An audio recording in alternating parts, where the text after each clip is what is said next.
शुभ सकाल आमार प्रिय बंधुरा केमन आछो सबाई। आशा करछि सकले अनेक बेशी भालो आछो। आमराओ ना बेश भालो आछि। भारतेर छोट्ट एकटी ग्राम थेके आमि रूपा ब्लगार रूपा चैनेले सकलके स्वागत जानिये आजकेर ब्लगटी शुरू करछि। भोर थेके उठेई लेगे पड़ेछि काजे और आजकेर दिनटा अनेकटाई सुंदर, तेमन बृष्टिओ होच्छे ना। तो आजके प्रचुर काज और तार संगे आछे अनेक रान्ना बान्ना। अवश्यई तोमादेर साथे शेयार करब बाड़ीते आजके कारा आसछे। तो प्लिज पाशे थेको, आशा करछि तोमादेर भिडियोटी भालोई लागबे। अनेक दिनेर मनस्कामना आज पूरण होते चलेछे, तो अवश्यई पाशे थेको। कि रान्ना बान्ना करलाम और की काजकर्म सबटाई शेयार करब। तो देखो आजके एतो भालो लागछे ना, आमार आर बृष्टिते भिजे बासन মাজতে হচ্ছে না। কতগুলো বাসন सबटाई सुंदरभावे मेजे निते पारछि। और এই ছাদের ওপরের পরিবেশটা এত সুন্দর, মারাত্মক সুন্দর, যেখানে এসে কাজ করতে গেলে অনেক ভালো লাগে। বিশেষ করে আমরা গ্রামে থাকি, তো আমাদের যে এত ভালো লাগে এরকম সুন্দর সবুজে ঘেরা পরিবেশ, কি আর বলি। তো যাই হোক, এখানে বসে কাজকর্ম করে নিচ্ছিলাম। আর বিশেষ করে ছাদটা ফাঁকা, চারিদিক থেকে একদম খোলামেলা, যার কারণে আরও ভালো লাগে। মাঝে মধ্যে ভাবি কি জানো তো, যে ছাদের ওপরে সুন্দর করে একটা রান্নাঘর বানিয়ে নিই। তো দেখবে স্থান পরিবর্তন করলে কিন্তু কাজের প্রতি একটা আলাদা রকম এনার্জি আসে। তো সেই কারণে আর কি হাজব্যান্ড আমাকে বলছিল যে নিচেই ভালো করে রান্নাঘর করে দেওয়ার থেকে তোমার ছাদের ওপরে করে দিই, আরও ভালো হবে। তো দেখি এবছর বর্ষাটা যাক, তারপরেই চিন্তা করব। আর আমার গলাটা বসে গেছে, হয়তো তোমাদের অনেকটা প্রবলেম হতে পারে কথাগুলো বুঝতে, তো তার জন্য ক্ষমা চেয়ে নিচ্ছি। বাইরের কাজ তো ঝটপট সারলাম, এখনও একটা কাজ বাকি আছে। কি জানো তো, আগের দিন একটা গাছ কিনে এনেছিলাম, জবা গাছ, খুব সুন্দর কালারের ফুল হবে নাকি।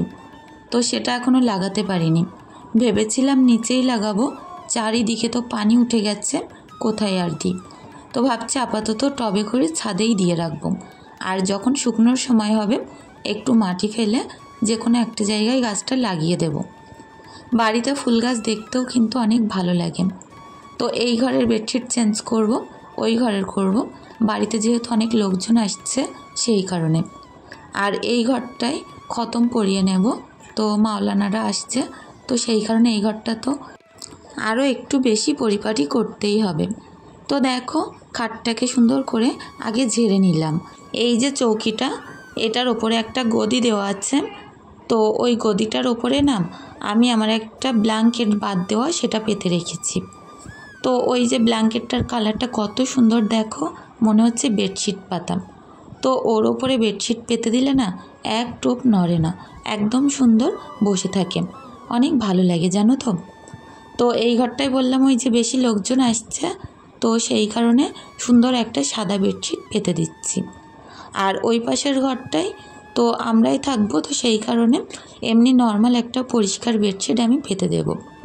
একসঙ্গে দুটো ঘরের খাট একদম ডিপ ক্লিনিং করে নিচ্ছি। তো কালকের কাচা ধোয়া অনেকটাই জামা কাপড় ছিল, যেগুলো সন্ধ্যায় তুলেছিলাম, এখন একটা একটা করে ভাঁজ করে নেব। এখানে ঈশা সিমরানের কিছু জামা প্যান্ট ছিল, আলাদা করে রাখছি, আর বাদবাকিটা ভাঁজ করে আলনায় রেখে দেব। তো বাচ্চা কাচ্চার জিনিসপত্র তো যেই মুহূর্তেই গোছানো হয়, ওই মুহূর্তেই যদি জায়গা মতো রাখা হয় না, তাহলে দেখবে আর খুঁজতে হয় না পরে। তা না হয় একবার খুঁজে না পাওয়া গেলে দেখবে কাজের সময় তো আর পাওয়াই যায় না। তো সেই কারণে আমি যখনই জামা কাপড় ভাঁজ করি, আগে ঈশারগুলোকে আমি আলাদা করে রাখি। এখানে একটা গামছা ছিল, সেটা দরজার উপরে ভাঁজ করে রাখলাম। আর ওই ঘরে যে বেডশিট পাতবো, বেডশিট বালিশের ওয়ার ওই ঘরে রেখে আসলাম। আর এখন যেগুলো না লাগবে সেগুলোকে আমি আলাদা করে বাক্সের উপরে রেখে দেব।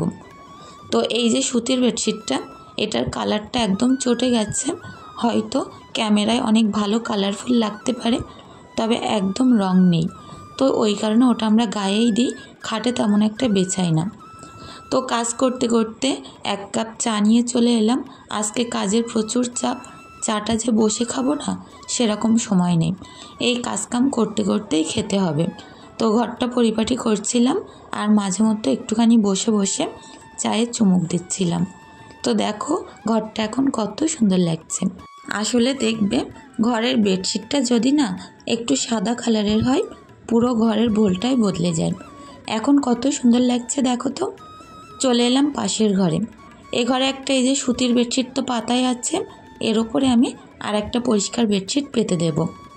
তো যাই হোক, আগে বালিশের ওয়ারগুলো লাগিয়ে নিই। দেখবে ঘরের যখন কাঁচা বেডশিট কাঁচা ওয়ার একসঙ্গে পরানো হয় না, একটা আলাদা রকম অনুভূতি কাজ করে। তো যাই হোক, এখনও জানলাগুলো খুলে দেয়নি, এবার খুলে দেব। জানলা খুলে দিলে বাইরে থেকে অনেক সুন্দর আলো আসবে আর ঘরটা অনেকটাই ভালো লাগবে। সকাল থেকে চিন্তা করছিলাম যে যদি বৃষ্টি হয় কতগুলো কাজ আমার বাইরে আছে, কিভাবে করব। আর এর ফাঁকে আমি একবার আমার যে ফার্মের ভিতরে মুরগি আছে, মুরগিগুলোকেও ছেড়ে দিয়ে আসলাম আর তাদেরকে খেতেও দিয়ে এসেছি। তো বাইরে অনেকটাই কাজ থাকে, হয়তো সবটা শেয়ার করতে পারি না, সারা দিনে তো অনেকটাই কাজ থাকে, তো ওই যতটা পারি তোমাদের সঙ্গে সেগুলো শেয়ার করি।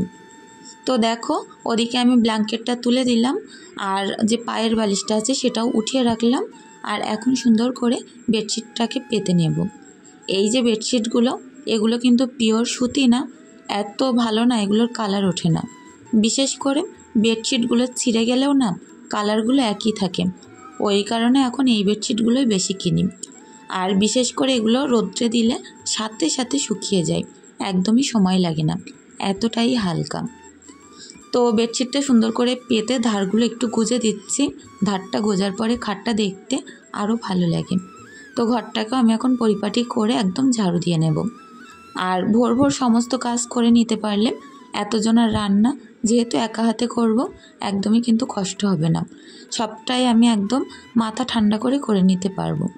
যদিও বা মেনু অনেক কম আছে, তারপরেও রান্না তো একটু বেশি, ওই কারণে একটু চিন্তা আছে যে সবটা আমি টাইমে করে সবাইকে দিতে পারবো কি।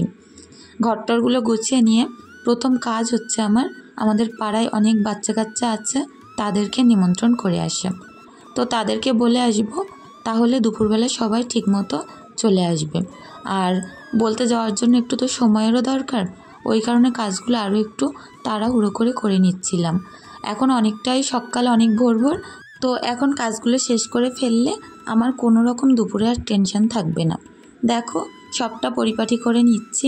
রান্নাঘরের অবস্থাটা অনেকটাই খারাপ, প্রত্যেকটা জিনিসপত্র জায়গা মতো সরিয়ে রাখছি। আর গ্যাসের চুলাটা তো অনেকটাই নোংরা, এটাকেও একদম পরিষ্কার করে নিচ্ছি। তো একদম ঘরের কোনা কানি আনাজ কানাজ টিপটপ করে রাখার সবসময়ই চেষ্টা করি, সেটা বাড়িতে মানুষজন আসুক ইচ্ছাই না আসুক, সবসময় চেষ্টা করি আমার ঘর বাড়ি একদম নিট অ্যান্ড ক্লিন রাখতে। প্রত্যেক দিন রান্নাঘরের পেছনে 10টা মিনিট টাইম দিতে পারলে এরকম মোছামুছি পরিপাটি রান্নাঘর কিন্তু সারা বছর থাকে একদম নতুনের মতো চকচকে, কোনো একদম ঝুলকালি নোংরা থাকেই না।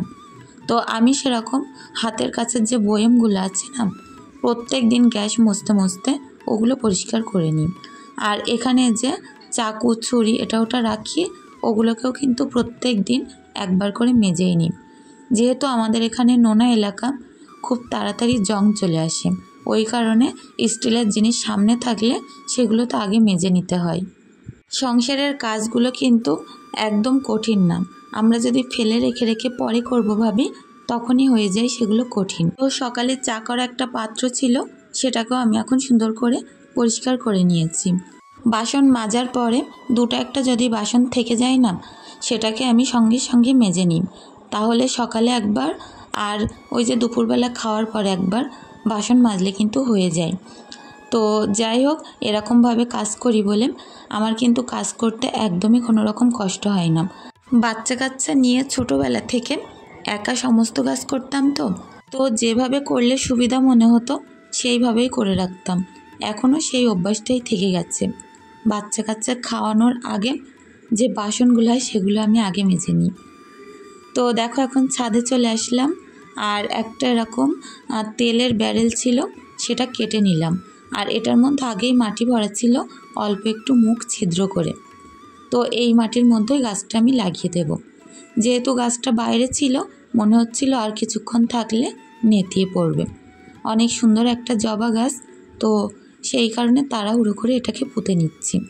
যদিও বা বৃষ্টি আসলে গাছটা আবার তরতাজাও হয়ে উঠবে হয়তো। তো গাছটা আমি ছাদেই রাখবো, নিচেই তো এখন রাখার জায়গা নেই। তো দেখা যাক, এইভাবেই লাগানো থাক, উপরে কি হয়। আর ওই যে কালো গামলার মধ্যে আমার ড্রাগন গাছটা রেখেছি, তো ঘরে যতটা না বেড়েছিল বাইরে এনে দিয়ে দ্বিগুণ বেড়েছে, আর চারিদিক থেকে গাছের ফরকি বার হচ্ছে। তো দেখো অল্প একটু আমি পানিও দিয়ে নিলাম, আর এখন ওই ট্যাঙ্কির ওখান থেকে গিয়ে একটু হাতটাও ধুয়ে আসবো। তো সিমরান বারবার বলছিল, মা দেখো লাল লাল কি বেরিয়েছে গাছে, মনে হচ্ছে ফুল ফুটছে। তো আমার তো মনে হচ্ছে এখন ফুল হবে না, আর একটু বড় হবে তারপরেই ফুল হবে। তো দুই মেয়েকে নিয়ে নিচেই চলে আসলাম, আর আলু কেটেছি, পেঁয়াজ আদা রসুন সমস্ত বাটনা টাটনা করে নিয়েছি। এখন স্রেফ মুরগি আনবে, তারপরে উনুনে যাব রান্না করতে। তো ভাবছি যতটা কাজ পারি বাজার আসার আগে সেরে রাখি। তো হাজব্যান্ড গেছে বাজারে কুমড়ো চিংড়ি মাছ আনতে আর মুরগি আনতে, সবটাই এনে দিয়েছে। তো আমি মাংসের আলুটা আগে ভেজে নিয়েছিলাম, আর এখন সবটা গুছিয়ে উনুন পাড়ে চলে আসলাম। একা একা রান্না করব, তো একটু ভয় লাগছে কোনটা কিভাবে কি করব আর কতক্ষণে করব। তো বড় বড় চিংড়ি মাছ ছিল, চিংড়ি মাছগুলোর লেজ আর মাথা সুন্দর করে ছাড়িয়ে ধুয়ে রেখেছিলাম। আর এখন করব কুমড়ো। তো ভাতের ওই দিকটায় দেবো ভাতটা, আর এই দিকটা আমি করব কুমড়োটা।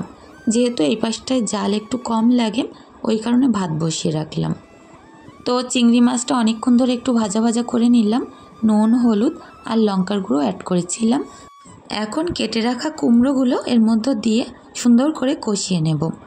তো যাই হোক, কুমড়ো চিংড়ি মাছ করব, ঘন করে একটু ডাল করব, আর তার সঙ্গে মুরগির মাংস। এর মধ্যে একটু চিনি অ্যাড করে দিলাম, যাতে করে কুমড়োটা একটু মিষ্টি স্বাদের লাগে। কুমড়োই না চিনি না দিলে আমার একদমই ভালো লাগে না। তো দেখো পর্যাপ্ত পরিমাণে পানি দিলাম সিদ্ধ হওয়ার জন্য, আর এইভাবেই কুমড়োটা আস্তে আস্তে সিদ্ধ হয়ে যাবে। তো ওই 5 মিনিট কি 6 মিনিট মতো একটু ঢাকা দিয়ে রেখেছিলাম। কুমড়ো ডাল এই সকল জিনিস না একটু বেশি সবজি হলে, তো অনেকটা সবজি ছিল কুমড়ো, সেই কারণে তাড়াতাড়ি গলে গেল।